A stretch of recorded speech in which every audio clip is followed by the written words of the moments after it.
Aleluia! Você pode sentar, meu irmão. Oi, gente, eu sou o Mauro. Sou casado há 27 anos com a Cris. Tá ali a Cris, tá saindo de fininho ali, isso. 27 anos casado com a Cris. Somos os pais da Gabriele, que é casada com o Gabriel. Né? Não são originais, Gabriele e Gabriel, mas... Né? Somos pais também do Isaac.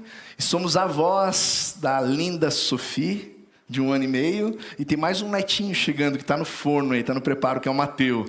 Né? Então, Deus tem abençoado muito a nossa família, a nossa casa, e nós somos gratos a Deus por quem Ele é, por tudo que Ele tem feito no nosso meio. Amém? Gente, nós temos vivido uma série muito especial, muito boa, baseada no livro Uma Vida com Propósitos, do Rick Warren, né? Quantos aqui têm feito esse devocional? Quantos têm escutado a série? Você não precisa estar em dia, mas quem tem escutado, quem tem feito? Porque hoje de manhã várias pessoas não levantaram a mão, depois que eu falei, não, você não precisa estar em dia. Daí vários levantaram. Você tem feito, você tem lido o capítulo, tem escutado. Vai no teu tempo, não tem problema, mas tenta finalizar ele, porque ele é muito bom. Gente, é uma série muito boa, não é? Um livro muito bom de Deus. E a gente tem podido partilhar o que nós estamos aprendendo semanalmente.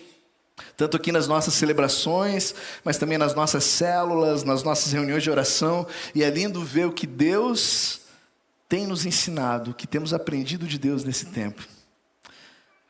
Verdade que nós vivemos em um mundo em que a maioria das pessoas luta com 3 questões básicas na vida, ou o que nós podemos chamar de os 3 Is. E se você não lutou com isso ainda, você vai lutar com isso também. Você vai ter essa pergunta, essa dúvida, né?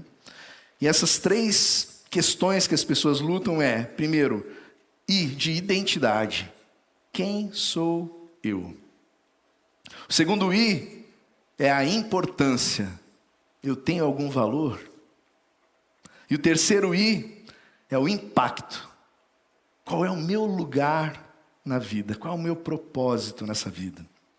E todas as respostas para essas 3 perguntas, elas são encontradas nos 5 propósitos que nós temos estudado juntos nesse livro, nessa série, né? Os propósitos que Deus tem, que o autor ele compilou nesse livro, né? Mas deixa eu falar uma coisa para vocês, gente. Viver com propósitos é a única maneira de vivermos de verdade. O restante é apenas existir. Se você não tem propósitos, você só é levado, só vai, só acontece, mas você não vive de verdade. Então vamos dar uma relembrada aqui todos juntos nos 5 propósitos, só para todo mundo ficar na mesma página aqui. O primeiro propósito que nós estudamos aqui foi a adoração. Você foi criado para ter um relacionamento com Deus. O segundo propósito que nós estudamos foi comunhão. Você foi formado para fazer parte da família de Deus. O terceiro propósito que nós estudamos foi o discipulado. Você foi formado para se tornar semelhante a Cristo. Quarto propósito, que foi a semana passada, nós estudamos ministério. Você foi formado para servir a Deus. E o nosso propósito de hoje, o quinto propósito, ele é evangelismo. E o tema é: você foi feito para uma missão. O autor, Rick Warren, ele sinaliza um ponto muito interessante sobre os 5 propósitos do livro e que também deve chamar muito a nossa atenção. Todos os 4 propósitos, os primeiros propósitos que nós estudamos até agora, adoração, comunhão, discipulado, ministério, todos esses 4 propósitos, eles são propósitos eternos. Quando estivermos do lado de lá da eternidade, como diz meu amigo Leandro, ainda estaremos nos relacionando com Deus em adoração, em comunhão com a família de Deus, ainda estaremos sendo discipulados e aprendendo com Deus, e ainda estaremos servindo a Deus. Então todos os 4 propósitos, os 4 primeiros propósitos, eles são eternos. No entanto, o quinto propósito, esse que nós estudaremos hoje, o evangelismo, ele é o único propósito que só será exercido do lado de cada eternidade. Por isso que é tão importante nos engajarmos logo nessa missão. Por isso nós não podemos perder tempo. Rick Warren ele fala no livro que nós temos um tempo curto para compartilhar nossa mensagem de vida e cumprir a missão. Nós temos um tempo curto para isso. A Bíblia ela diz que a nossa vida aqui ela é como um sopro. Acabou. Ela é rápida, ela é breve. Então nós não podemos perder tempo, amém? Amém? Então fala para quem está perto de você, não perde tempo. Não perde tempo. Você foi feito para uma missão. É interessante, falei hoje pela manhã que esse tema sobre missão caiu aqui para o único militar aqui da equipe pastoral, né? Gente, lá no quartel, a palavra missão é a palavra que a gente mais escuta. Gente, lá no quartel tudo é missão. Qualquer tarefa é missão. Até a faxina que precisa ser feita, missão. Ó, qual é a tua missão? Tua missão é lavar esse banheiro aqui. É missão. Tudo é missão. Então no quartel virou até uma palavra banal, de certa forma. Aqui na Monte Serra, nós também temos falado muito, especialmente nos últimos 2 anos, sobre missão. Sobre a responsabilidade que temos individualmente e coletivamente com essa missão que nos foi entregue. Mas a minha pergunta é, você sabe o que é missão? Você sabe o que é missão? Gente, a palavra missão ela tem sua raiz na palavra latina enviar. Aqui no nosso dicionário da língua portuguesa, missão significa incumbência, encargo, ordem que alguém deve executar a pedido ou por ordem de outra pessoa com autoridade. A gente falar pedido aqui é interessante, né? Porque quando a gente tem uma autoridade, voltando para o quartel, lá é assim, se o comandante te pede alguma coisa, isso aqui seria bom que fosse feito, será que de repente, você sabe que aquilo na verdade é uma ordem.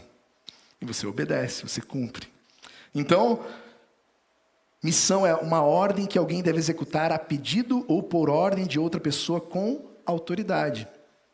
Então, para cumprirmos a missão, em primeiro lugar, nós precisamos reconhecer como autoridade quem está nos delegando a missão. Se eu não reconheço a autoridade de alguém, eu não obedeço às suas ordens, simples assim.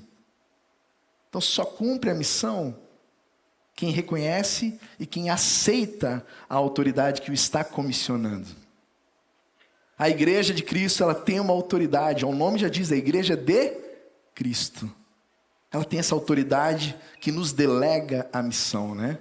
Cristo é essa autoridade da igreja, amém? O texto de João 17:18, Jesus fala, em uma oração, ele fala assim, assim como me enviaste ao mundo, ele está falando para Deus, assim como me enviaste ao mundo, eu os enviei ao mundo. Então nós temos uma missão vinda direto da nossa autoridade suprema. Mas existe um detalhe muito interessante na missão da igreja, né?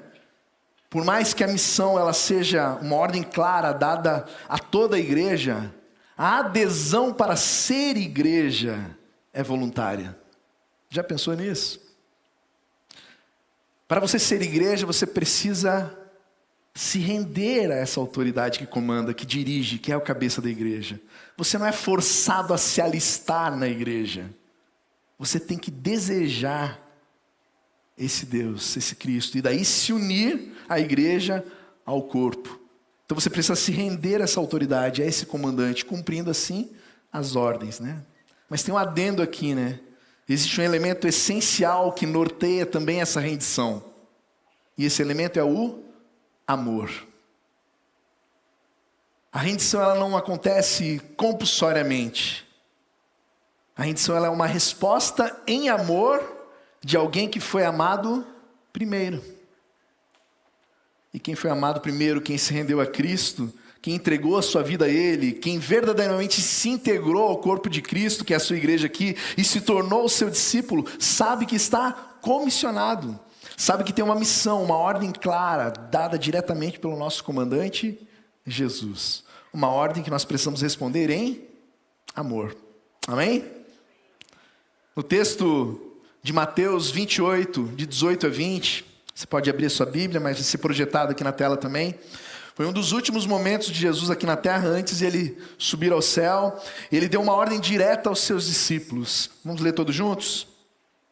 Então Jesus aproximou-se deles e disse: foi-me dada toda a autoridade no céu e na terra. Portanto, olha a ordem, olha o comissionamento. Vão e façam discípulos de todas as nações, batizando-os em nome do Pai, do Filho e do Espírito Santo, ensinando-os a obedecer a tudo o que eu lhes ordenei.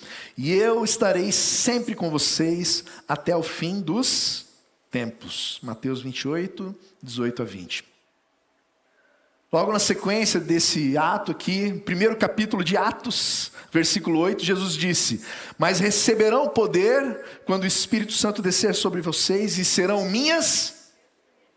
Vamos lá, vamos falar mais forte um pouquinho, mais declarado. E serão minhas testemunhas em Jerusalém, em toda a Judéia e Samaria e até os confins da terra. Então, gente, não existe dúvida sobre qual é a missão. Ela está bem clara, a missão ela é incontestável. Vão e façam discípulos de todas as nações, sejam minhas testemunhas. Essa é a missão. Jesus ele nos enviou aqui para nós continuarmos o trabalho dele aqui nessa terra. E o que Jesus fez aqui nessa terra, gente? Jesus ele salvou, ele revelou Deus. Ele ensinou as pessoas a se reconciliarem de novo com Deus. Ele discipulou. E o que ele nos pede é para fazermos a mesma coisa. Ele pede para que sejamos suas testemunhas. Ele pede para que a gente represente Ele, para que a gente apresente Deus, discipule, para que a gente ensine as pessoas a serem e a fazerem discípulos. Então, presta atenção nisso. A missão de Jesus na terra agora é a nossa missão. Porque nós somos o corpo de Cristo. Nós somos o corpo dele aqui na terra. Então nós continuamos o que ele iniciou aqui. Você lembra o propósito de sermos semelhantes a Jesus que nós estudamos? Isso significa que nós precisamos agir como ele agiu, fazer o que ele fez. Amém? Para cumprirmos essa missão nós precisamos de uma ação muito simples de todos nós. Nós precisamos falar. Nós precisamos testemunhar. Nós precisamos contar as boas novas. Mas Mauro, eu tenho medo de falar assim, né? Porque eu acho que quando eu falar assim, pode ser que as pessoas me contestem, as pessoas debatam comigo e eu não saiba argumentar, eu não saiba defender, né? Eu não saiba o que dizer para as pessoas. Olha só, talvez você não tenha entendido a missão. O nosso trabalho é sermos suas testemunhas. Gente, o que uma testemunha faz no tribunal? Essa tá fácil, né? Uma testemunha, ela testemunha. Simples assim. A testemunha, ela simplesmente conta os fatos, ela conta o que viu, ela conta o que ela viveu, ela conta o que ela testemunhou. A testemunha ela não debate o caso, vocês estão entendendo isso? A testemunha ela não comprova a verdade, ou ela não determina o veredito. Quem faz isso? Esse é o trabalho dos advogados, esse é o trabalho do juiz. A testemunha ela conta o que viu. Tem uma frase no livro do Rick Warren que ele diz assim: Jesus disse, vocês serão minhas testemunhas, e não vocês serão meus advogados. Entenderam a diferença? Pastor Ficri, quando esteve conosco aqui na conferência, ele falou algo muito importante sobre o nosso testemunho, sobre quando nós testemunhamos, né? Ele disse assim, olha só, as pessoas elas não podem contestar a sua história. A história é sua. E a sua história, quando ela é compartilhada, ela cria uma ponte de relacionamento por onde Jesus pode atravessar do seu coração para o coração das pessoas que estão ouvindo. Sua história pessoal, ela contorna as defesas intelectuais das pessoas. As pessoas não podem contestar a sua experiência, porque é a sua experiência. Então o que nós precisamos fazer, gente? Nós precisamos contar o que Deus fez. Nós precisamos falar. Nós precisamos testemunhar. Amém? Tempos atrás, na nossa célula, um pouco antes de iniciarmos a série, a gente teve um dia em que Deus conduziu, o Espírito direcionou para que a gente pudesse estar compartilhando situações adversas na vida que a gente viveu, mas que nessas situações difíceis da vida, a gente viu a mão de Deus cuidando, guardando, ajudando, auxiliando. E outras pessoas na célula também começaram a compartilhar a mesma coisa. Gente, foi um grande movimento de Deus. E o que nós estávamos fazendo? Nós estávamos testemunhando. Simples assim. Paulo nos ensina em Atos 20, 24, né? Todavia não me importo, nem considero a minha vida de valor algum para mim mesmo, se tão somente puder terminar a corrida e completar o ministério que o Senhor Jesus me confiou, de testemunhar do evangelho da graça de Deus. Que esse seja o nosso alvo também.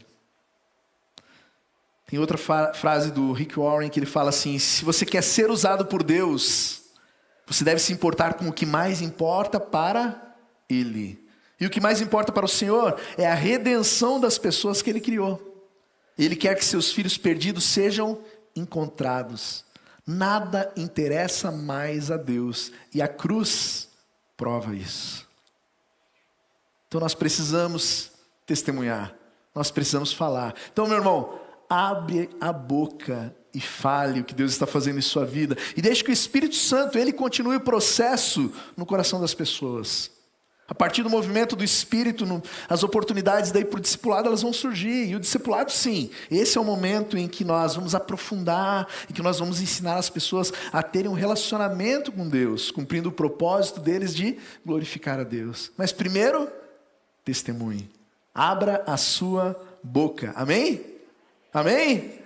Como diz o nosso amigo Anderson, deixa eu ver se ele está aqui hoje. O Anderson está lá no estacionamento? Está lá no estacionamento. O Anderson tem uma frase clássica do Anderson. Ele vira para a gente e fala assim, ó, deixa Deus te usar. É ou não é? Quem já ouviu essa frase do Anderson? Então vira a pessoa que está perto de você e fala assim, ó, deixa Deus te usar. Deixa Deus te usar. Abre a boca e fala. Amém? Nossa missão como igreja é de testemunharmos. E a pergunta é: como você está cumprindo essa missão? Como que nós cumprimos essa missão que Deus nos deu, né? Na semana passada nós fomos ministrados aqui pelo Vitor sobre o serviço a Deus, né? Nós fomos moldados para servir a Deus. Mas o Vitor, ele enfatizou uma coisa muito importante que se estende tanto no serviço, mas também se estende para a realização da missão. O como fazemos as coisas importa. O nosso coração no momento da realização da missão importa para Deus. Para Deus, o como fazemos é importante. Nós temos muitos lugares, especialmente os corporativos, em que o importante é o resultado. Se o objetivo foi alcançado, pouco importa os meios. Mas na cultura do reino nós vamos na contramão disso. Nós temos a forma certa de fazermos as coisas, amém? Então, em primeiro lugar, para que seja da forma certa, nós precisamos cumprir a missão em amor. Em amor. Lá no quartel, né, como eu falei para vocês, eu tenho uma responsabilidade quanto ao cumprimento das missões que eles me dão. Mas lá no quartel é uma responsabilidade compulsória, obrigatória. Eu não posso chegar lá para o meu comandante e dizer assim, ó, não vou fazer o que você está me mandando. Não posso fazer isso. Se eu fizer isso, eu vou para a cadeia. Lá da cadeia, gente. Quartel da cadeia. E dependendo do meu grau de rebeldia e de insubordinação, eu vou ser preso e posteriormente eu vou ser expulso. Então essa missão que eu estou falando do quartel, que eu tenho que cumprir, é uma missão que ela é cumprida por uma força de lei, né? De responsabilidade. E também por um medo das consequências do não cumprimento delas. Eu não quero ficar preso. Para não ficar preso, eu cumpro a missão. Mas eu cumpro ela por obrigação. Vocês estão entendendo isso? Já a nossa missão no reino, não. A nossa missão do reino, ela não pode ser cumprida dessa forma, por obrigação. Ela deve ser cumprida em amor. Nós precisamos internalizar a missão, né? Quando ela ganha o nosso coração, quando a missão ganha o nosso coração, quando nós internalizamos essa missão, aí nós fazemos tudo o que for preciso para executar essa missão. E isso é fazer em amor. Perguntei de manhã aqui, quantos assistiram um filme chamado Até o Último Homem? É um filme de guerra, então os homens vão levantar a mão, com certeza. Mas ele é um filme que tem uma história muito bonita, gente. Eu e a Cris assistimos recentemente esse filme novamente. Esse filme conta a história verídica de um jovem chamado Desmond Doss. Até falei aqui de manhã, né? Se tiver alguma grávida e for menino, Desmond. Nossa, que nome interessante aí, de repente. Mas o Desmond, ele serviu o exército como médico resgatista, ou médico de campo. E o pelotão do Desmond foi enviado para a guerra. E a missão dele era de salvar todos os que fossem feridos e tratá-los emergencialmente, ali no campo de batalha mesmo.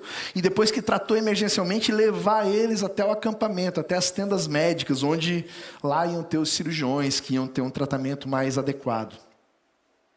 E a história conta que o Desmond, ele internalizou a missão ganhou o coração dele.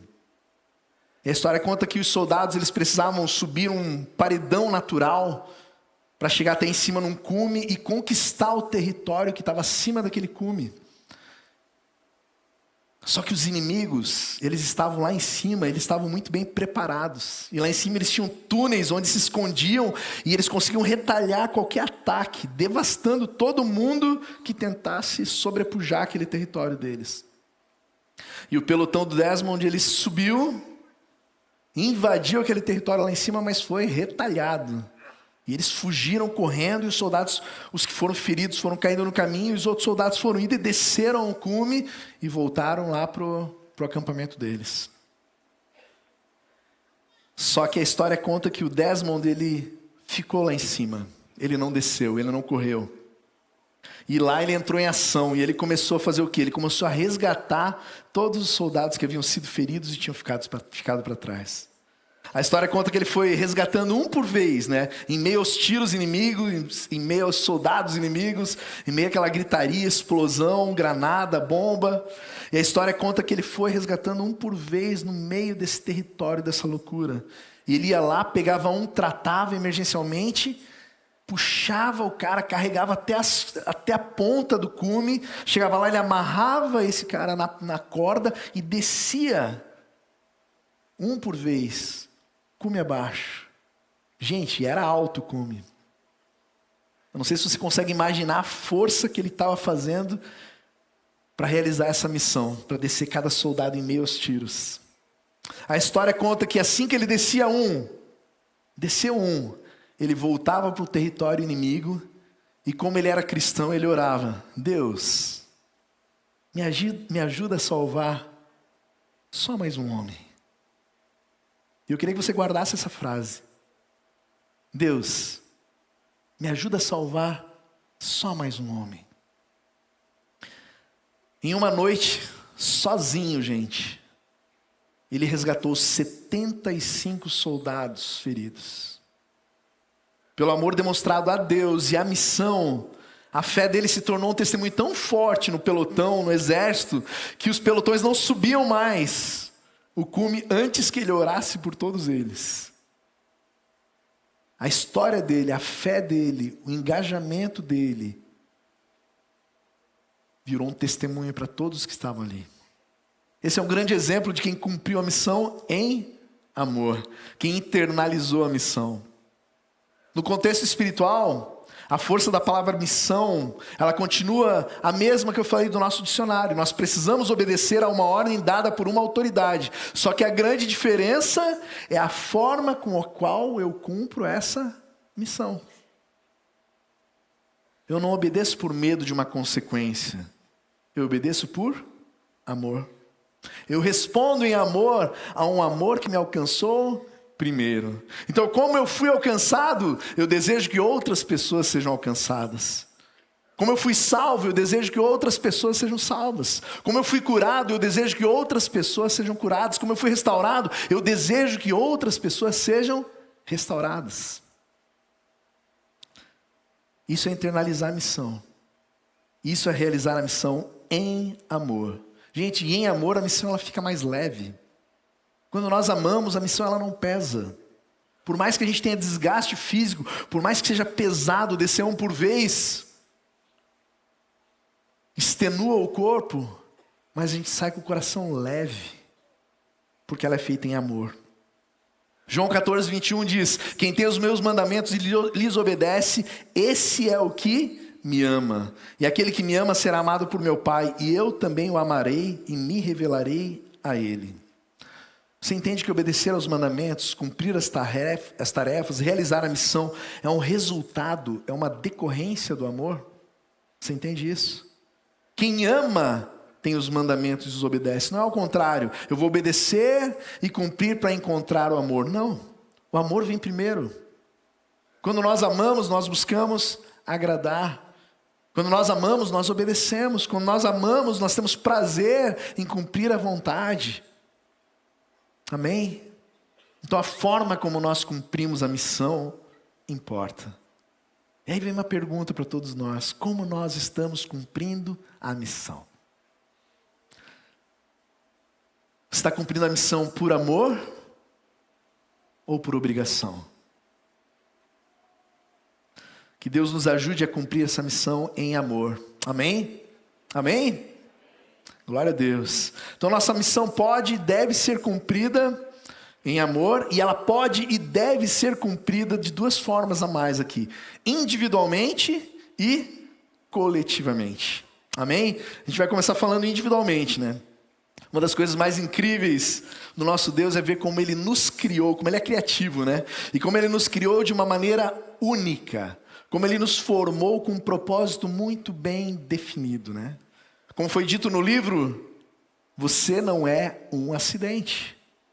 Você não é um acidente. Salmo 139, 16 diz: os teus olhos viram o meu embrião. Todos os dias determinados para mim foram escritos no teu livro antes de qualquer deles existir. Então não há acaso em quem nós somos. Não há acaso. Todos os nossos dias eles foram escritos e foram determinados por Deus antes de qualquer um deles existir, independentemente da forma como nós chegamos aqui. Deus formou cada um de nós com uma história única. Deus também deu dons, talentos e temperamentos únicos. Nós nascemos em uma família onde nós fomos criados, formados, aculturados, ambientados para que tudo isso, toda essa formação, todo esse pacote, tudo isso se tornassem ferramentas para o cumprimento da missão. Eu gosto de lembrar bastante que quando Jesus chamou Pedro, né? Pedro é um dos discípulos mais marcantes que nós temos na Bíblia, né? E quando Jesus chamou Pedro, ele usou a vida, a história, a cultura e as habilidades de Pedro para comissioná-lo. Gente, Pedro ele era um pescador. E quando Jesus chamou Pedro para ser um pescador de homens. Jesus poderia ter chamado Pedro para ser um soldado, Jesus poderia ter chamado Pedro para ser um orador, um construtor, mas não. Jesus o chamou para ser um pescador de homens. Gente, Pedro ele sabia tudo sobre pescaria. Era a vida dele. Era a área de atuação dele. Ele tinha as habilidades. E Jesus ele não desprezou nenhuma das habilidades de Pedro. Você entende isso? Quando Jesus chamou Pedro, foi no momento da primeira pesca milagrosa que a Bíblia relata, né? E nesse chamado, Jesus ensinou algumas coisas muito importantes para Pedro, ou para quem está sendo chamado. Então isso vem para nós também. Então eu queria compartilhar com vocês algumas coisas que Jesus ensinou para Pedro no chamado. Primeira coisa que Jesus ensinou: Jesus mostrou que nos conhece e que está atento. Gente, Jesus sabia que Pedro tinha passado a noite inteira tentando pescar, mas sem nenhum resultado. Jesus mostrou o que para Pedro? Eu estou contigo, eu estou vendo, eu estou atento. E isso ele fala para nós também, quando ele nos chama. Eu sei o que acontece na tua vida. Você não está sozinho na caminhada, eu estou do teu lado. Outra coisa que Jesus ensinou para Pedro, dependência. Ele mostrou que as habilidades de Pedro, as habilidades de pescador de Pedro, sem a presença de Deus, são por vezes limitadas e frustrantes até. Eu não sei se você já sentiu isso no seu trabalho, né? Mesmo com toda a sua expertise, sabedoria, conhecimento, não parece que às vezes as coisas não fluem, ficam travadas? Quem aqui já sentiu isso no trabalho? Não parece isso? A coisa não acontece. Sabe por quê? Porque nós temos limites. Nós somos limitados. Pedro era limitado. Ele sabia lançar a rede, ele sabia colocar no mar, mas quem envia o peixe é Deus. Nós temos limites. Mas Jesus, ele pode nos ajudar. Ele ensinou dependência para Pedro, ele quer ensinar isso para nós também. Na missão, nós temos que depender dele. Outra coisa que Jesus ensinou para Pedro, né? Jesus, ele se revelou como Deus. O milagre da pesca foi o suficiente para mostrar o poder dele para Pedro. Gente, Pedro era o pescador, ele conhecia o mar. Ele tinha ficado a noite inteira pescando sem nenhum resultado. Então ele sabia que quando houve aquele milagre da pesca, aquilo era um milagre. Era sobrenatural. E aí vem a minha pergunta para você também. Você já viveu isso na sua vida? Você tentou resolver uma situação de todas as formas possíveis, mas sem resultado, né?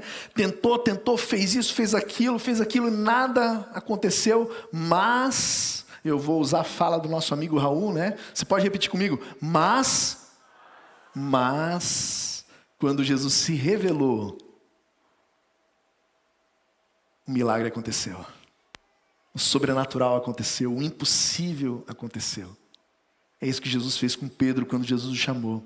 Outra coisa que Jesus fez com Pedro e faz conosco, Jesus usou a área de habilidade de Pedro para produzir o milagre. Jesus atuou na área de conhecimento de Pedro. Ele mandou Pedro fazer o quê? Lançar as redes, pescar. Ele usou o material, ele usou o conhecimento de Pedro para que o milagre acontecesse, né? E ele quer fazer isso conosco. Nossos diplomas, nossos currículos, nossos estudos, nosso network, nossas habilidades, tudo isso deve servir ao propósito dele e revelar ele para as pessoas. Estão entendendo isso? Deus colocou coisas nas nossas mãos para que ele seja revelado na vida das pessoas. Tudo o que temos e somos deve servir à missão. Os nossos dons e talentos individuais foram concedidos com um objetivo. Então você é cozinheiro, você é um chefe, deixa Deus usar as tuas habilidades. Você é um professor, você é um motorista, você é um advogado, você é um vendedor, você é um administrador, você é uma mãe que está cuidando dos filhos, você é uma dona de casa. Deixa Deus usar as tuas habilidades para produzir o milagre. Deixa Deus usar. Às vezes me assusta o fato das pessoas estudarem, fazerem pós-graduação, mestrado, doutorado, pós-doutorado, e não usarem nada na missão de testemunhar e de fazer discípulos. A gente foi ministrado na semana passada pelo Vitor, né? Que nós prestaremos contas ao nosso Senhor pelos talentos que Ele tem colocado em nossas mãos. Mas que possamos receber de Deus a frase que está em Mateus 25, 21. Muito bem, servo bom e fiel. Venha e participe da alegria do seu Senhor. Amém? O que você tem nas mãos? Quais são os talentos que Deus te deu? Qual é a formação que Deus te proporcionou? Você está usando isso para o cumprimento da missão? Você está usando isso para ser uma testemunha e para fazer discípulos? Outro ponto importante é que assim como Pedro, na missão nós enfrentaremos desafios. A missão por vezes, gente, ela é difícil, ela é árdua, ela é desgastante, por vezes ela é desafiadora. Um pescador sabe que muitas vezes ele vai virar uma noite inteira sem pegar nenhum peixe. Eu nasci em Curitiba, mas a família da minha mãe toda é de Florianópolis, né? Então eu fui cedo para Florianópolis, eu tinha uns 8 anos quando fui morar em Florianópolis. E meu avô, por parte de mãe, os meus tios, todos eles sempre foram pescadores, sempre foram envolvidos com a pesca, né? E eles eram daqueles, gente, que ficava a noite inteira dentro do rio, dentro do mar pescando. Eu acompanhei, o meu pai me levou uma vez junto com eles. Gente, não é fácil. Isso é o que nós chamamos, que eles faziam, é o que nós chamamos de pesca individual. Eles usavam tarrafa. Sabe o que é tarrafa? É aquela rede individual que a pessoa tira assim, que abre bonitinha, e quando você não sabe, ela cai num bolo, assim, não pega nada. Gente, por vezes eu fui pescar, eu fui junto com eles. Gente, estava muito frio, muito frio. E o que eles faziam? Eles se enfiavam lá dentro do rio. Mó frio, eles dentro do rio.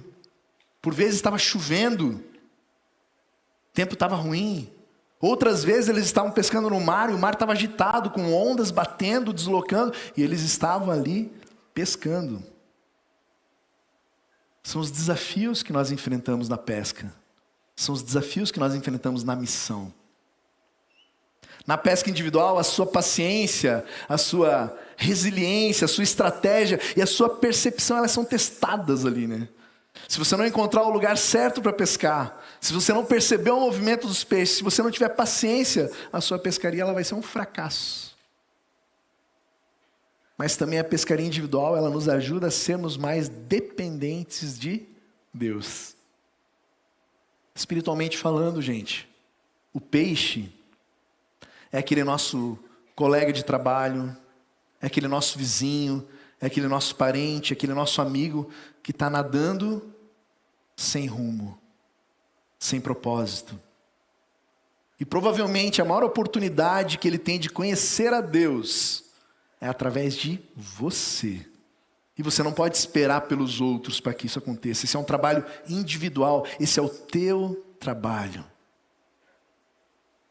Você tem sido um pescador de homens?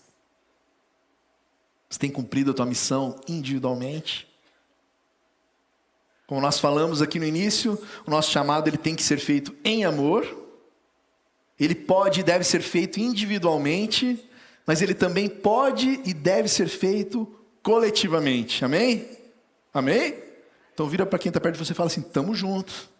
Tamo junto. Pode até dar o soquinho lá, tamo junto.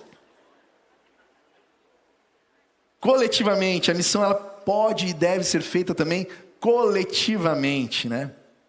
Então, seguindo aqui, aproveitando a metáfora da pesca para falar sobre missão, lá em Santa Catarina existe uma época do ano em que acontece a pesca de arrasto, onde é feita a pesca da tainha. Geralmente essa pesca ela acontece no período do inverno e ela movimenta muita economia, porque acontecem aí os famosos lanços, e é assim que se chama mesmo, lanço, onde eles pegam toneladas de peixe. E eu lembro de ter visto e participado, inclusive, de uma pesca dessa.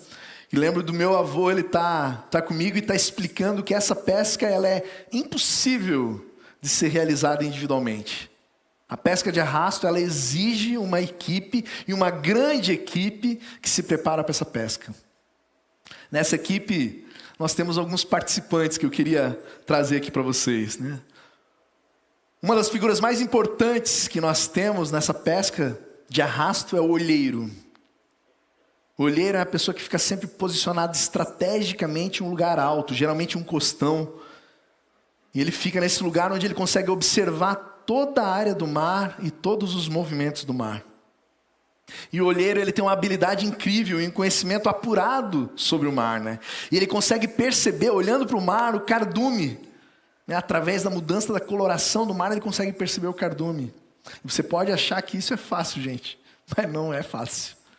Eu estava do lado do meu avô, ele mostrando, tá ali o cardume, olha ali, mudou a cor. Mas o mar ele tem tantas cores diferentes que é muito difícil.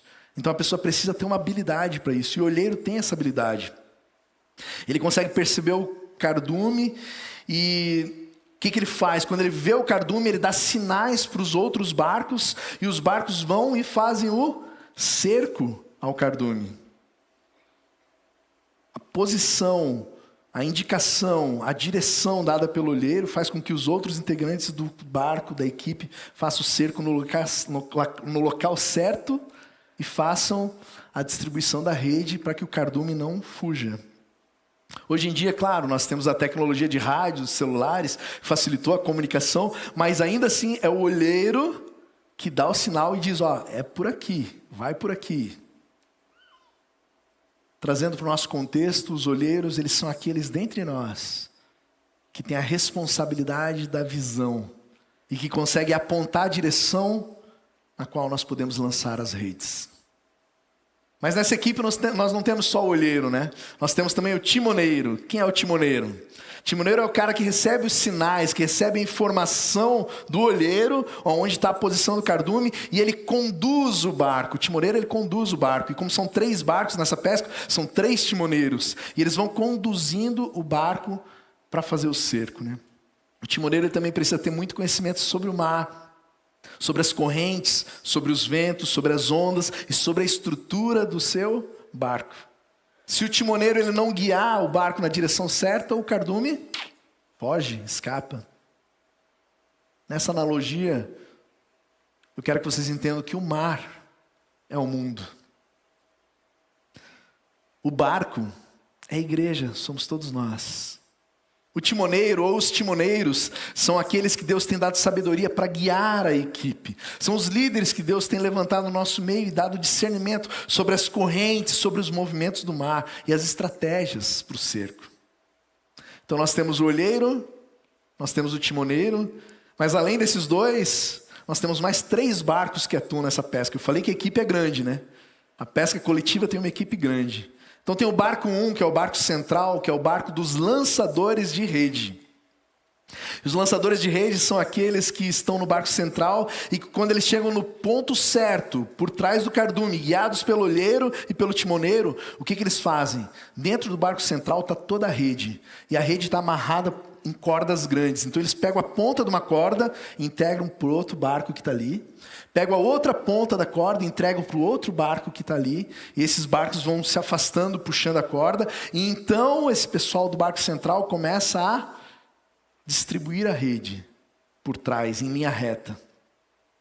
A rede de arrasto, gente, é uma rede bem pesada, bem difícil. Ela precisa de força para ser manuseada. Por isso que são lançadores, por isso que não é um lançador. Porque uma pessoa só não consegue fazer. E ela vai sendo distribuída assim em linha reta por trás do cardume e as pontas das cordas ficam nos outros barcos. No nosso contexto, os lançadores de redes são todos entre nós, que evangelizam, que falam das boas novas, que cercam as pessoas com amor, com graça e com misericórdia. Mas além do barco central dos lançadores de rede, temos também os outros 2 barcos, o barco 2 e o barco 3, que eu falei para vocês. É a equipe de cerco.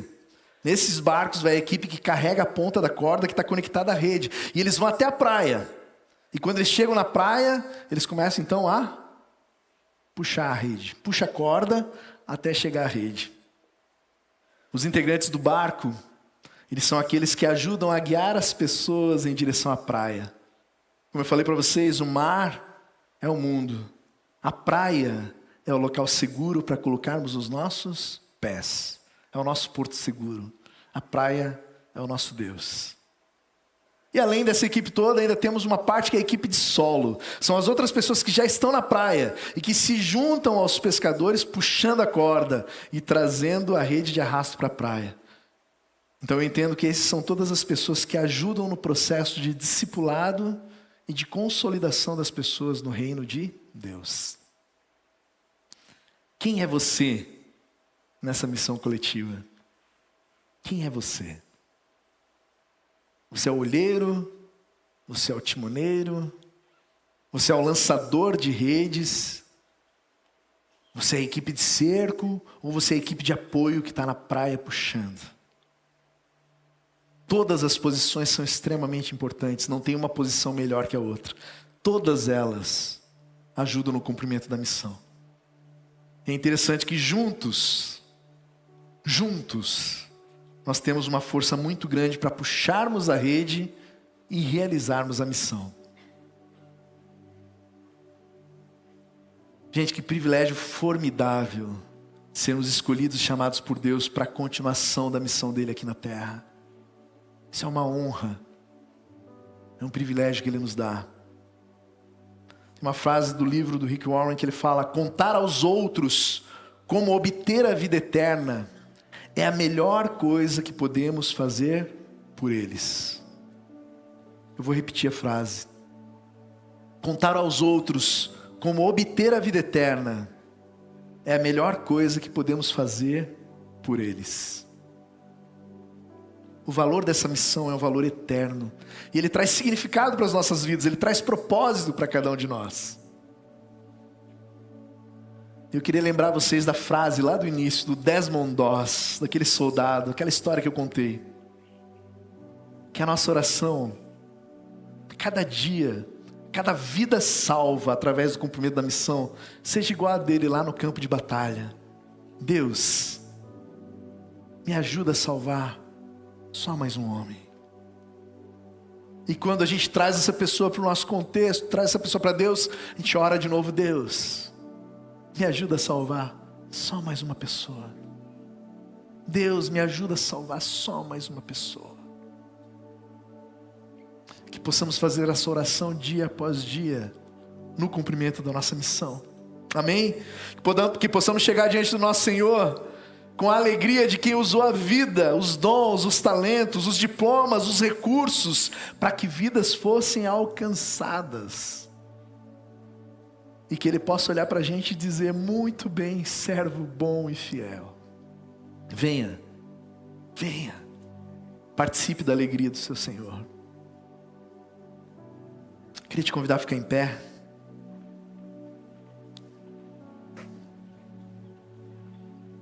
Para você que está aqui hoje, mas que ainda não teve encontro com esse Deus que nós estamos falando aqui. Talvez seja a primeira vez que você está aqui, talvez você já tenha vindo algumas vezes, mas ainda não tenha tomado uma decisão, não tenha se rendido como nós falamos. Se você tem girado sem resposta para aquelas perguntas que eu falei lá no início, lembra das perguntas: quem sou eu? Tenho algum valor? Qual é o meu lugar na vida?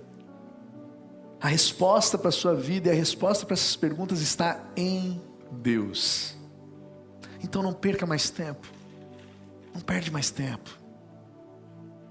Em Cristo você pode ter uma identidade. Você é amado por Ele. E Ele tem um propósito para você. Ele tem um objetivo para a sua vida. Deus tem um novo tempo para você. Você só precisa de uma ação. Você precisa se render a Ele. Então eu convido todos a fecharem os olhos. E eu te convido a fazer uma oração comigo hoje. Se você quer se render a esse Deus, faz essa oração comigo. Fala assim: Deus, eu estou aqui. Eu não quero mais viver a vida sem rumo, sem propósitos, sem objetivos. Eu não quero mais buscar sentido em tantas coisas que não me satisfazem, Deus. Eu me rendo hoje a Ti. Vem, faz morada no meu coração. Me dá uma nova história, me dá um novo dia, como nós cantamos aqui. Eu te aceito, Jesus, como meu Senhor e como meu Salvador. Amém. Amém. Gente, quem fez essa oração hoje aqui pela primeira vez? Pode levantar tua mão bem alta. Aqui, glória a Deus pela tua vida. Quem mais? Glória a Deus, glória a Deus, glória a Deus. Muitas mãos levantadas, lá atrás também. Glória a Deus. Eu queria fazer um convite para você que levantou a sua mão. Eu queria te convidar a vir aqui na frente, eu quero cumprimentar você. Então sai do teu lugar, vem aqui na frente, vem com a pessoa que está perto de você. Quem está perto dessas pessoas que levantaram a mão, vem aqui na frente. Vai ser uma honra para mim poder cumprimentar você. É a melhor decisão da tua vida. É a melhor decisão da tua vida.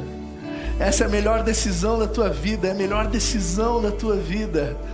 Glória a Deus. Glória a Deus. Você pode celebrar o Senhor. Glória a Deus. É a melhor decisão da tua vida. É a melhor decisão da vida de vocês. É a melhor decisão da vida de vocês. Glória a Deus, fica aqui na frente. É a melhor decisão da tua vida, minha querida. Glória a Deus. Vai ter alguém aqui contigo, a gente vai orar contigo. Mais alguém que eu não cumprimentei ainda? Glória a Deus, é a melhor decisão da tua vida. É a melhor decisão da vida de vocês. É a melhor decisão. Glória a Deus, é a melhor decisão da vida de cada um de vocês.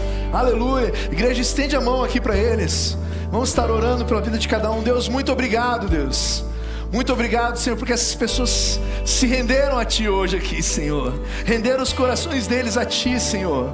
Deus, obrigado porque nós sabemos que em Ti eles vão ter uma nova vida, uma nova identidade. Eles são amados por Ti, Senhor. E também que Tu tens propósitos, objetivos para a vida de cada um deles. Obrigado, Senhor, pela vida de cada um que está aqui, Senhor. Que Teu Espírito Santo, Pai, possa batizar a vida de cada um, possa fazer morada neles, e que dia após dia eles possam Te conhecer mais e se engajar nessa missão, Pai, de serem discípulos Teus e de fazerem discípulos, Pai. Muito obrigado por cada um que está aqui. Nós Te louvamos por tudo em nome de Jesus. Amém. Amém. Gente, olha só, vocês que vieram aqui na frente, eu queria que vocês virassem, dá uma olhadinha para a família de vocês que está aqui, ó. Dá uma olhadinha para lá. Glória a Deus, essa é a nova família de vocês em Cristo Jesus. Glória a Deus. Eu queria convidar cada um de vocês que veio aqui na frente. Nós temos lá uma sala, faz o sinal aí, turma. O pessoal quer conversar com vocês, quer orar por vocês, eles têm um presente para vocês. Então você pode ir lá. Quem está aqui, quem trouxe eles, acompanha eles lá na sala. Glória a Deus, aleluia. Você pode celebrar o Senhor. Glória a Deus. Glória a Deus.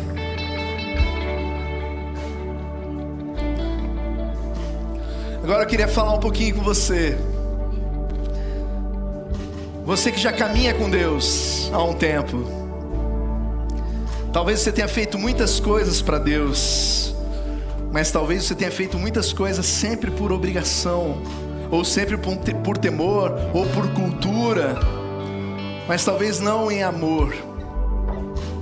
Hoje é o dia de renovação, amém? Amém? Talvez você esteja falhando em sua missão de ser e de fazer discípulos. Talvez você esteja falhando na sua missão de ser uma testemunha de Jesus, na missão de ser um pescador de homens. Deus tem dado tantas habilidades, tantos dons, tantos talentos, tantos recursos, mas você não tem usado nenhum deles na missão. Deixa eu falar uma coisa para você. Ele está aqui entre nós. Aquele que nos comissionou é o mesmo que nos cura, é o mesmo que nos restaura, é o mesmo que ressignifica a nossa história, é o mesmo também que nos capacita, que nos empodera com o seu Espírito, para que a gente possa cumprir essa missão conforme Ele quer. Então eu queria fazer um convite muito especial para você. Você que quer se engajar ou reengajar nessa missão, eu convido você a fazer um movimento diante de Deus e sair do teu lugar e você vir aqui na frente. Deus, eu quero fazer parte dessa missão. Eu quero ser restaurado por Ti. Enquanto nós vamos cantar, essa música ela diz assim: um novo dia eu recebi para Te amar, ó Deus, e Tu me trouxe até aqui para testemunhar.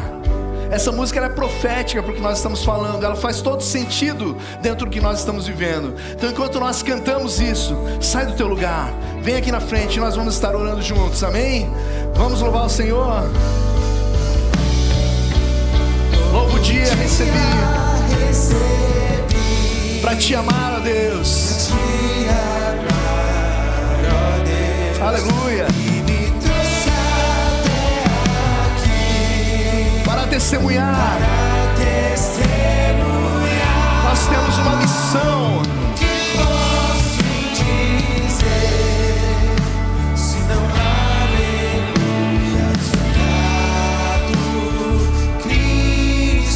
Nós somos gratos a Ti, Senhor.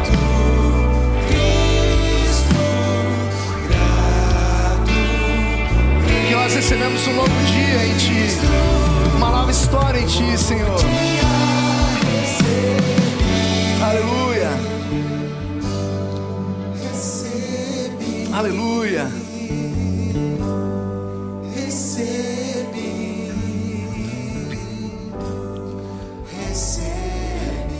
Feche os teus olhos. Mesmo que você não tenha vindo aqui na frente, coloca a mão no teu coração. Vamos fazer uma oração todos juntos. Pede ao Senhor que renove o teu desejo de cumprir a missão. Pede ao Senhor que restaure esse ânimo, que dê força.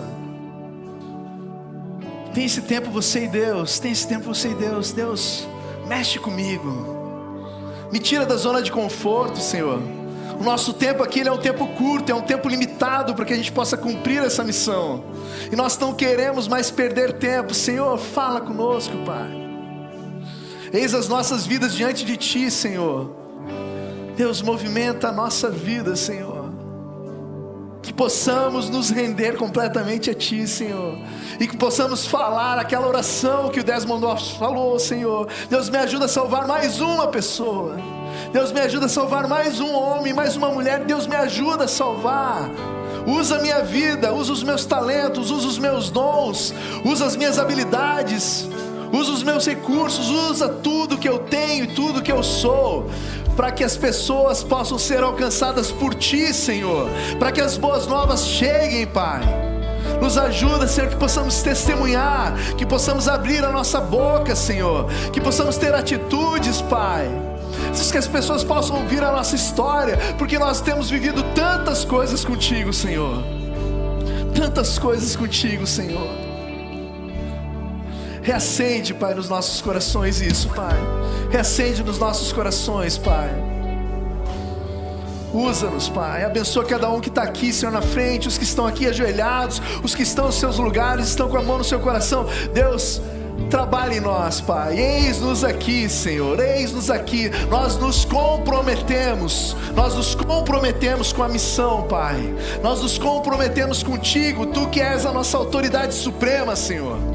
Tu que és o nosso Senhor, como nós falamos, e o nosso Salvador. Nós nos comprometemos contigo mais uma vez, Pai. Em nome de Jesus, amém, amém.